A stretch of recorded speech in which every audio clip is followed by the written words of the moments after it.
Howdy. Let's talk about the application problem of the second order linear differential equation, okay? So we learned about how we can find the solution of the second order linear differential equation, right? So now like this is like a very important application. So we will be really excited to use all the technique what I learned before for this problem, okay? So first of all, let's talk about the vibration motion, okay? It is really based on the like basic physics what you learn from high school and college, okay? So let's talk about this, okay? So first of all, whenever you want to talk about the vibration motion by the spring, and you have to think about the spring, right? Okay, it is very, very obvious thing, right? So here we go. So let me draw the spring first, okay? I have spring.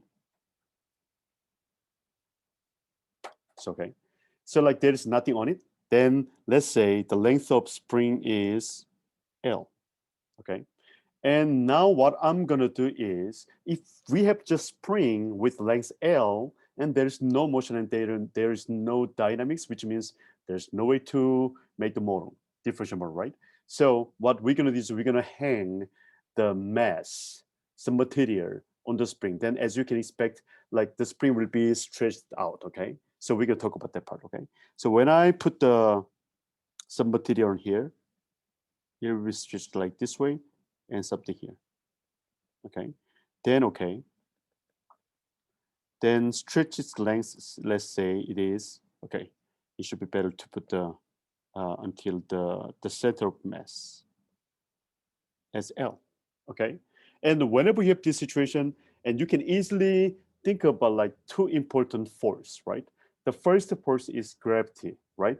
So let's say going down direction as the positive and backward is negative, okay? So the positive direction, which is like also with mass of the object, is applying like this way, okay? So let's say the mass of the object is m, then the force which is weight, let's say W is equal to mg. Let's say g is the gravitational acceleration, okay? And then keep that in mind. Whenever like it is applying like this way, the like weight force is applying to the downward, and there is another force which is working on a opposite direction, right? Which is the spring force. Okay, basically like spring force is based on the Hooke's law. Hooke's law is talking about like the spring force is proportional to the length of your spring stretching. Does it make sense? Okay. And also like since the weight is like applying to the down, which is positive direction, then your spring force is applying backward, which is negative direction. Okay. So let's say the spring force Fs applying this way. So let's say it is Fs that is proportional with the length of stretch. Okay. Then there is K, which is spring constant. Okay. K and L. Is okay, but keep that in mind. It is opposite direction, so you have to have negative sign in front of that. Okay, so like this is basic setting. Okay, so when you have this situation, there's no there's no dynamics, right? So like just stretching and like there's no motion, which means the total force is equal to zero. Okay, we say it is totally balanced. Okay, so how can you write this one? Maybe I state it here. Okay, here we go. This is what I'm saying, okay?